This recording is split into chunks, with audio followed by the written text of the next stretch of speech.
राजे तो डिक्टेटर ही होते थे ना, पहला आया फिर दूसरा फिर तीसरा। महाराजा के लिए पूरा प्रेम है, श्रद्धा है और रिस्पेक्ट है, और उनके परिवार के लिए राजे तो डिक्टेटर ही होते थे ना, पहला आया फिर दूसरा फिर तीसरा। महाराजा के लिए पूरा प्रेम है, श्रद्धा है और रिस्पेक्ट है, और उनके परिवार के लिए। जम्मू कश्मीर में जारी बजट विधानसभा सत्र के दौरान महाराजा का अपमान हुआ। उसे लेकर भारतीय जनता पार्टी ने वॉकआउट भी किया, नाराजगी भी जताई और बयानबाजी भी हुई। लेकिन डिप्टी सीएम सुरेंद्र चौधरी ने मीडिया से ये बात करते हुए कहा था कि महाराजा एक तानाशाह है, क्योंकि जितने भी महाराजा होते हैं वो डिक्टेटर होते हैं, एक आता जाता है, आते हैं जाते हैं, इस तरह का बयान दिया। हालांकि उनका कंटेक्स्ट कुछ और भी हो सकता था, लेकिन उस बयान को लेकर जब ज्यादा बवाल हुआ तो उन्होंने आज सदन के बाहर तमाम मीडिया वालों से बात की और कहा कि मेरे बयान को तोड़ मरोड़ कर पेश किया गया है। मेरा कहने का मतलब ये नहीं था। अगर किसी को दुख हुआ है तो मुझे खेद है। मैं उस परिवार के प्रति मेरी पूरी श्रद्धा है, आस्था है, महाराजा के प्रति भी मैं उनका सम्मान करता हूं।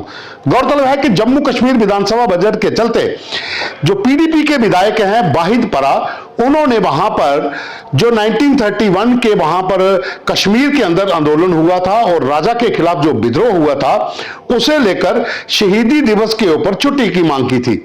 आप सब जानते हैं कि 1931 में कश्मीर में महाराजा के खिलाफ जब विद्रोह हुआ तो उसमें गोलीबारी हुई, कई लोगों की वहां पर मौत हुई। जम्मू कश्मीर की कोई भी सरकार पहले रही हो, वो इस दिन को शहीदी दिवस के रूप में मनाती आई। लेकिन जम्मू कश्मीर से धारा 370 हटने के बाद इस छुट्टी को खत्म कर दिया गया और वहां पर जब भी लोग उस दिन को मनाने के लिए निकलते उस पर भी प्रतिबंध लगा दिया गया।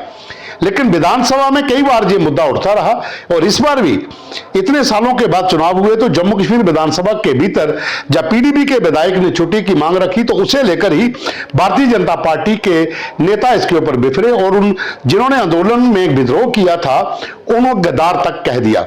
उसी को लेकर विवाद ज्यादा बढ़ता गया, तरह तरह की बयानबाजी शुरू हुई और डिप्टी सीएम सुरेंद्र चौधरी ने भी अपना इस तरह का बयान दिया। यह बात अलग है कि जो उन्होंने कहा उसे किस तरीके के साथ उन्होंने कहा ये आप वो ही जानते हैं, लेकिन उन्होंने इतना जरूर कहा मीडिया से कि उनके कहने का तात्पर्य ये नहीं था क्योंकि हम महाराजा का सम्मान करते हैं, उस परिवार के साथ अच्छे हमारे संबंध हैं, तो हम महाराजा के खिलाफ कैसे बोल सकते हैं। लेकिन बयान में उन्होंने जरूर कहा था कि जो तानाशाह होते हैं, डिक्टेटर होते हैं, राजे जो हैं वो आते हैं, एक जाता है वह दूसरा आता है। तो इस तरह के बाद काफी विवाद हुआ। आप जानते हैं कि जम्मू कश्मीर विधानसभा के भीतर जो जम्मू कश्मीर के मुख्यमंत्री हैं उमर अब्दुल्ला, उन्होंने भी इसे लेकर साफ तौर पर कहा था कि महाराजा का अपमान नहीं हुआ, हम उनका सम्मान करते हैं। जम्मू कश्मीर के भीतर महाराजा के नाम पर जो भी चीजें हैं हमने किसी का भी नाम नहीं बदला है। हालांकि उसे लेकर जब भारतीय जनता पार्टी ने जो बयानबाजी पहले हुई थी उसे लेकर बहुत ज्यादा प्रोटेस्ट किया। आज युवा राजपूत सभा की ओर से भी इसके ऊपर प्रोटेस्ट किया गया कि डिप्टी सीएम है सुरेंद्र चौधरी वो माफी मांगे। तो तमाम भारतीय जनता पार्टी की जिला इकाइयां हैं वहां पर भी प्रदर्शन हुए। बजरंग दल ने भी प्रदर्शन किया कि महाराजा का अपमान बर्दाश्त नहीं होगा।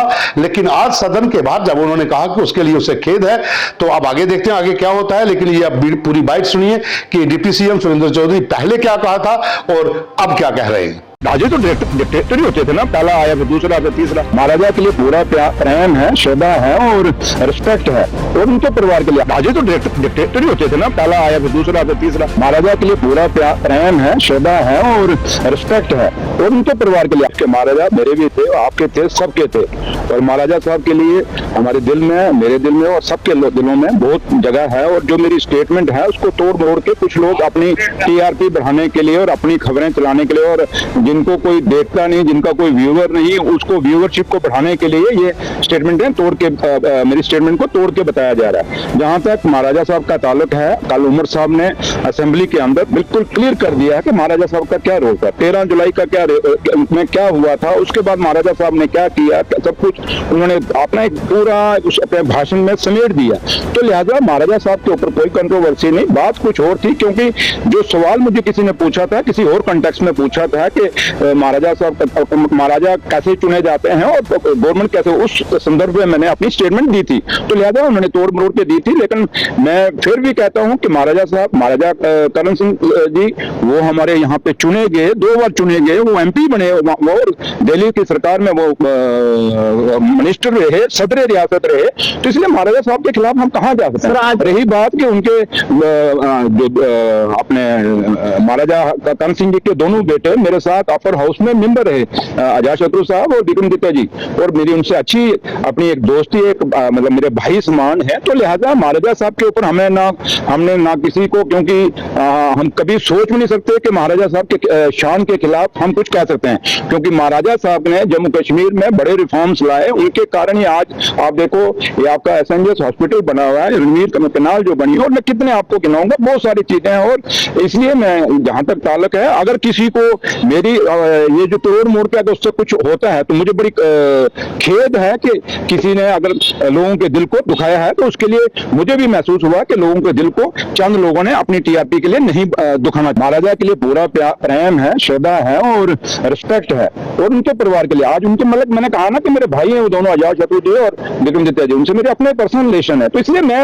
उनको उस परिवार के खिलाफ कैसे मतलब उनके पर्सनल टिप्पणी कैसे कर सकूं, ये सवाल ही नहीं पैदा होता।